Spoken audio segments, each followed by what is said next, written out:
What is up? Welcome back to another video episode of the news. It is Monday. It is Monday. It is Monday. Bronco.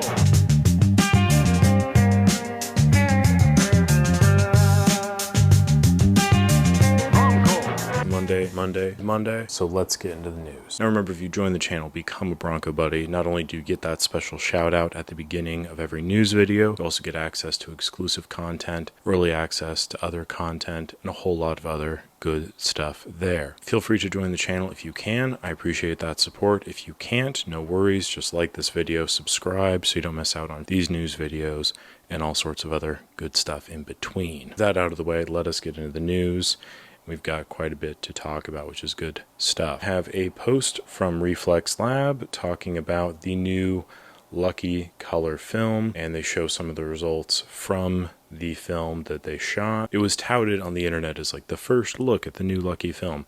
Obviously that's not entirely true. Talking about the base color here, talking about some of the interesting results that they achieved and what makes this film unique from the others out on the market there. The photos are relatively fine. They were all shot on the Pentax 17, so they are half frame, which affects the quality like a little bit. The other thing that they do talk about is some of the defects of this film. There's some like spattering, some like blue and white dots that were shown. And that is of course because this is like a beta kind of emulsion. We spoke about this in the previous video when they were releasing it, that this was going to be a limited release. I do still think the whole situation's a little bit strange, and I think the lack of clarity, at least from like the American consumer perspective, has left me still a bit skeptical, but it is good to see some more reporting being done. It is good to see some more results. The final note that Reflx Lab says is, all things considered, the newly released Lucky 200 is a solid film option.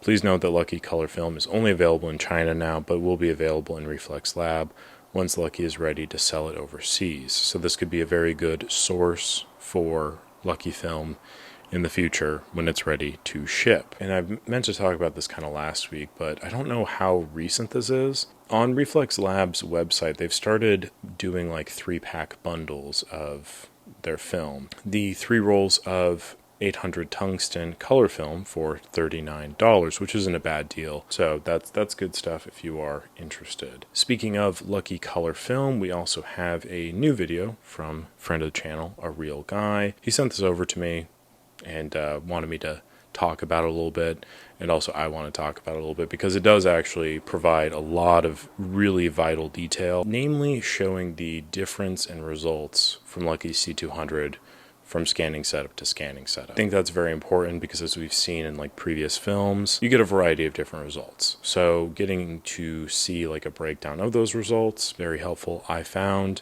The video is like 14 minutes long. I encourage you to give it a watch. Also, shout outs to Areelguy one more time for mentioning the ADOX color mission and pointing out some of the similarities between the color profiles of the ADOX color mission and the Lucky 200. It's like, oh, I don't want to be, conspiratorial and like connect dots, but I will be very briefly, because I do find it interesting that in relatively recent news, like a couple weeks ago, ADOX may or may not have had more 200 speed film to be released, and that is also sold out.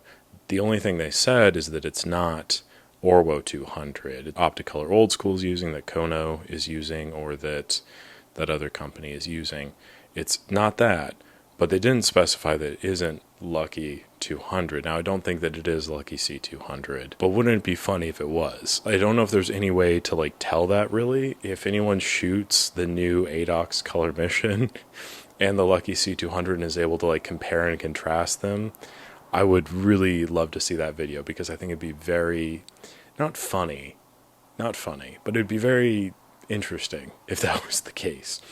Moving on to another new film that's not really the film that it's said that it is, and that's Leica Monopan 50. Now, it didn't take long for the internet sleuths to deduce that this was actually like the ADOX HR50 film, which is by all accounts a very good film, but still it has Leica name on it.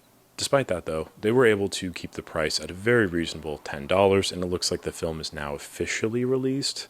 unclear if it had been released previous to this. I believe B&H is doing pre-orders at the moment, so it's like $10 plus shipping. It'd be great to do a review because I suspect that this is probably the only Leica product that I will shoot with or on anytime in the near future, so stay tuned for that. But Leica Monopan 50 appears to be out, which is good stuff. We also have a really fascinating video from Leica discussing the Rangefinder and why it was used and the implications of it being used. They have like a massive rangefinder setup that they show kind of how it operates. They talk about the triangulation, they talk about the focus flange thing, all sorts of like really fascinating stuff. Genuinely I found to be very interesting. And then they go into greater detail about the developments from the early screw mount cameras to the later M series cameras and how some of like the things were affected throughout time. It's one of the things I take for granted because I work on camera, so I can see the inner workings a little bit more. But if you are curious as to what a rangefinder is, how it functions, this is a really great breakdown of those details.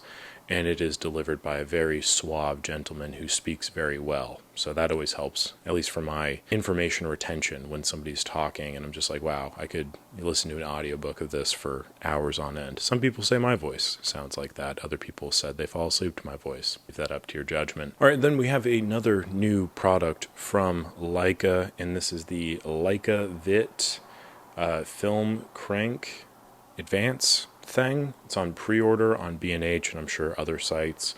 There are 3 different colors. We have black and silver coming in at $1,089, and then we have a glossy black which is $1,199. So a little bit of a price discrepancy there if you want the black or the glossy black, but they appear to be all the same products otherwise. This is of course a bottom plate kind of cranking mechanism for certain Leica M cameras. It has a quick lever thing on the bottom to make sure you advance faster pretty much. It's great if you want to keep your eye through the viewfinder and just kind of crank and shoot. I don't know what this is, but this works with the MA, the MP, the M7, M6, M6 TTL, the M4P, and the M4 II. Notably, you might remember this as a product that is also available from Kex for $630 to $680. The Kex one is only compatible with the M1, the M2, M3, MP original. The color options are only black and chrome, so you don't get that glossy black, whatever that difference makes. If you have an M6 and you wanted some kind of Leicavit Winder, $1,000, it could be yours.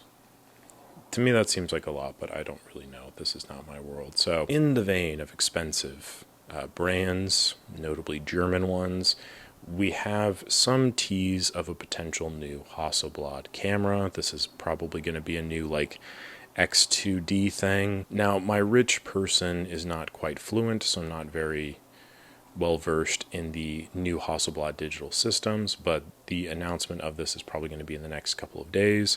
So we'll talk about it more next week if you are interested in Hasselblad digital cameras, which if you are, what are you doing here watching my channel? Thank you. I feel honored, but like, come on, it's just me here. Like, we're just hanging out. Speaking of camera news, digital camera news specifically, we have some bummer information. It appears as though the initial price that Fuji introduced as their tariff price increase is no longer accurate. They're going to have to raise the price a little bit more in accordance to the tariffs to make sure that they still maintain a profit.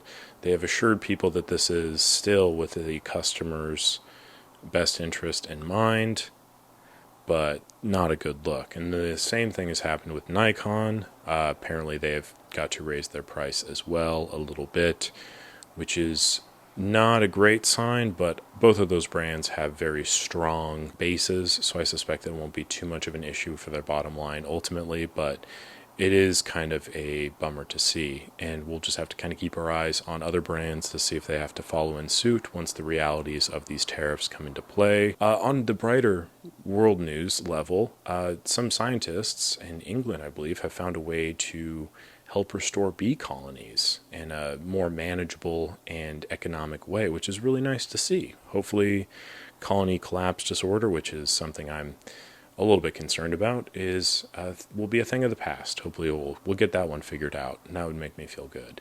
I know people have aversions to bees, but they do help the planet operate, so we'll see how that goes. That's just a little bit of positive news I saw last night while I was trying to go to sleep, so thought I would share that with you. A little departure from the normal bummer stuff. We have two final news stories, both to do with Kodak and Fujifilm, neither of which to do with actual film, both to do kind of with building stuff, real estate. Kodak Alaris has sold a building. The Windsor building in Colorado, their campus, and I will put the link to this down here. They sold it for $23 million. Kodak Alaris, as you know, was sold to Kingswood Capital, private equity group, about a year ago. If you need a good read, check out Kingswood Capital, like just Google it and read some of the Google reviews. It's a lot of fun. But Kodak Alaris sold the campus here. Apparently there's still some people that are going to be continuing to work there. The property was sold to MAG Capital Partners, which is in Dallas, Texas.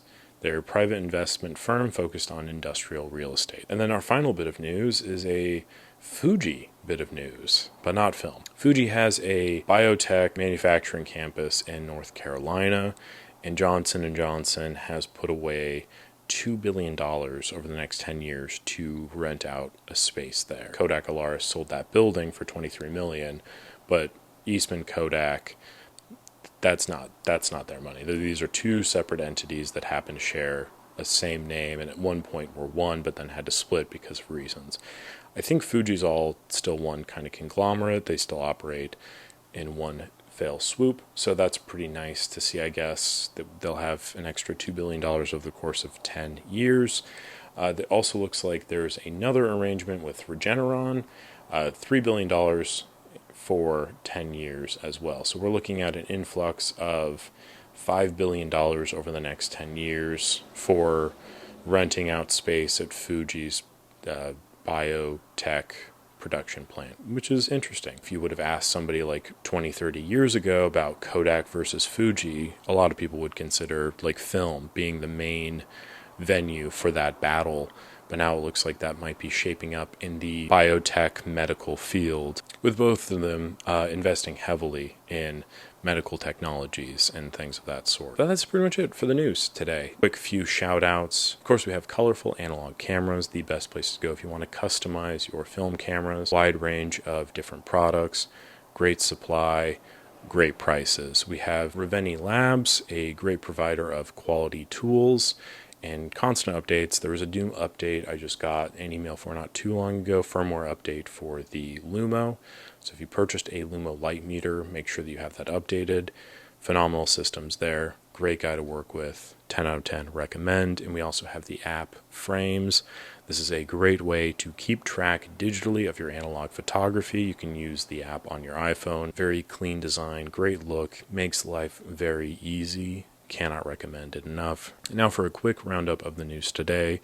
Reflx Labs posted some of the results from their Lucky C200 film. Areelguy posted a video going over the different results he got with different scanners from the Lucky C200 film that he shot with. The release of Leica Monopan 50. New Leica Winder on the horizon. A great video from Leica going over rangefinder technology. And there is a new Hasselblad rumored to be announced and released in the next few days here. There is an unfortunate tariff price increase with some Nikon cameras and Fuji cameras on the horizon. Building sale for Kodak Alaris, netting them $23 million. And Fujifilm has signed a deal with Johnson & Johnson and another medical company to lease out space in their biomedical lab in North Carolina for a combined $5 billion over the next 10 years. That about does it for the news today. A lot to talk about as per usual. Hopefully have some other stuff for you guys later this week, so stay tuned for that. Thank you very much for watching. I appreciate it as always.